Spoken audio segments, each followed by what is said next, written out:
recunoaște vedeta. Așa arată Corilev după ce l-a mâncat pe Dorian Popa? Nu, aici îl mâncase doar pe Cheluțu. Bă, Uzi când zicea că își bagă pula mota, parcă îl crede. Acum, pe cine dracu să crezi? Pe Medica care se duce la pușcărie? Pe Dani Mocanu care are pula mică? Pula mică, care-i problema? Sau pe Abitalent, hă? Că am futut toată țara și m-am plictisit de sex. Dacă nu îl înjosește lumea pe stradă. Dar nu țin cap. Pune-mi mă la ochi și mie dă-te morți. Bă, nu mai vorbi așa, frate. Pune-mi mă și mie la ochi, băga-mi și pula în familia ta. L-aș fute pe Abitalent. Stai să te iau un pic de ureche. Ce? Asta e a ta? Da mă, stai un pic să te iau de ureche, bă. Și pâine o să scoată Pomohaci, mare hit.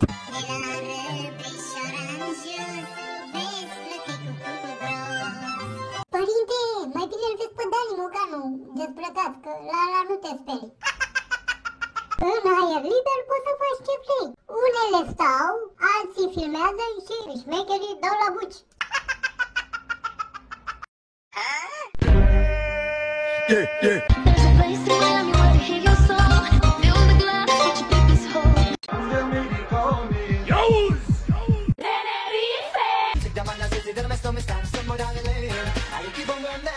Hola, ¿cómo están? Quiero hacerle un haul de algunas cosas que compré el día de ayer. Așa arată un transexual în alte țări.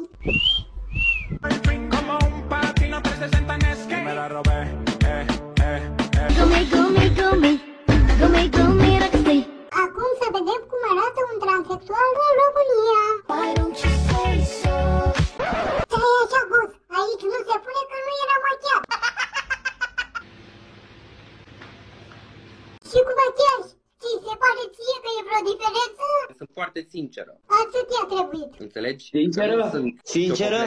Sunt sinceră. Ești sinceră? Păi și de ce p***a te dai femeie când tu ești transexual? Acum că e democrație, fiecare se crede ce vrea. Dar pe vremea lui Ceașcă, dacă ziceai, dom'le, sunt transexual, ce ești, mă?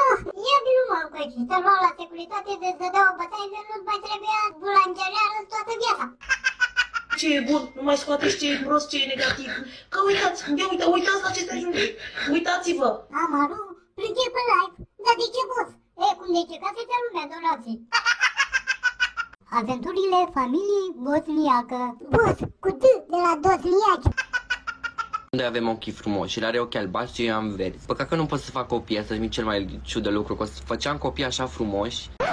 Bă, vezi că acum au inventat o nouă metodă de a concepe. Metoda prin îngurghitare. Dar vezi că dacă înghiță el, nu rămâi tu borțoasă. Brumi umblând hai-hui prin pădure după ce a evadat de la grădina zoologică. Eu cred că o văzuse pe vrăjitoarea aia care tot îl vizitează la grădina zoologică. Aceeași vrăjitoare care vrea să-l mănânce. Brumi!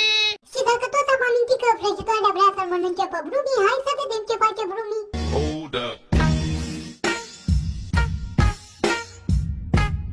Ia lecții de Kung Fu? Da, asta se numește tehnica bețivului.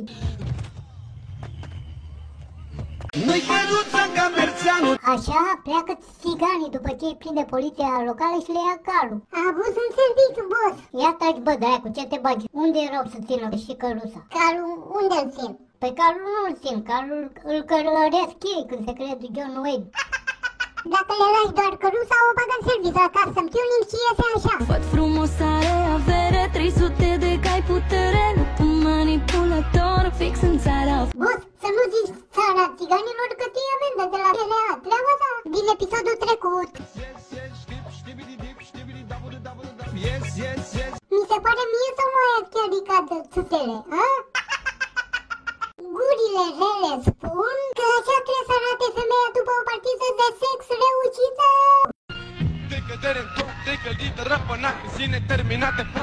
Așa arăta chelul înainte ca fratul să se facă polițist. Ulterior, el a scos piesa antimiliție.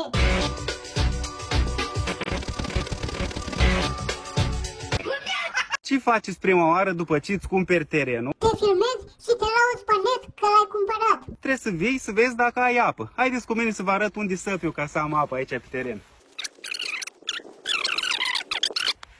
Ia. S-a încrucișat sârma. Aici săpăm pentru apă, în locul ăsta. Păi, dacă s-a găsit drumul spre Bălăceanca, cum trebuie procedat, a? Mai bine, apucă-te în Cristosul mătii și fă casa și după aia cauți apă.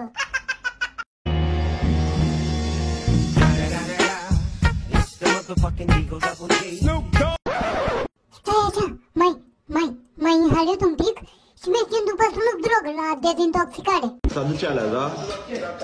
Drogurile. Băi, TikTok-ul prinde pe ăsta, dacă uitați la plăsa ce sta cu ghepașa, vrăjeala, mureală. Bă, dar întrebarea e următoare, de Dani Mocanu ce mai știți, bă? Ia auzise că s-a spânzurat.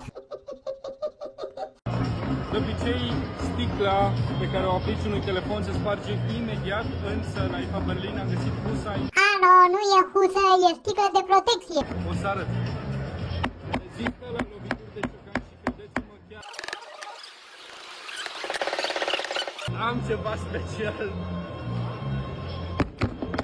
Și după ce rușii l-au văzut pe meșterul Marian, au zis, hai să încercăm și noi, că doar ce se poate întâmpla? Da, chiar, ce se poate întâmpla? Hai să vedem! Boss, se simte ciocanul bine? Lovește mai tare! Asta se întâmplă când te uiți prea mult la I like IT și nu înțelegi limba. E Marius de la Foxani, la Foxani. Boss, o fi de la intonație sau de la mai taiola pe care l-au băut pe șezlong? L-ai văzut fizic? L-ai văzut cu ochii tăi? Ai văzut pe sub poartă sau cum l-ai văzut? În care până trei poartă? L-ai văzut tu personal? Așa, ce făcea? Unde se ducea? Acolo, iarbă. Doar în România mai poți vedea lei care să mănânce iarbă. Carnea s-a scumpit, boss. Nici leul nu-ți mai permite să cumpere 1 kilogram de carne. Eu zic că ăla era fulgin, nu salam. Deci și l-am pupit pe braț. Legenda spune că ăla era Fonsi, nu Conacu. Explică tu pompierilor ce a pus vecinul pe foc. Pentru toți bombardierii care au mușchi, puneți mâna la muncă, nu la sală. Uitați cât am slăbit, uitați și țâțuți minceam eu. Boss, nebunul ăsta are sâtele mai mari ca ale lui Britney Spears. Pentru Bianca Drăgușoană, să nu mai stai cu buca în sus pe Facebook. Puneți mâna la muncă și să aveți așa corp ca am eu. Stai așa, acum vorbează adevăratul motiv pentru care își făcea reclamă. Fetelor, dacă vreți să mă contactați, ne vedem la un suc. Super Nicolas pe Instagram, Doamne ajută că am slăbit foarte mult fără sală. Bă, ăsta ne ia toate gagicile.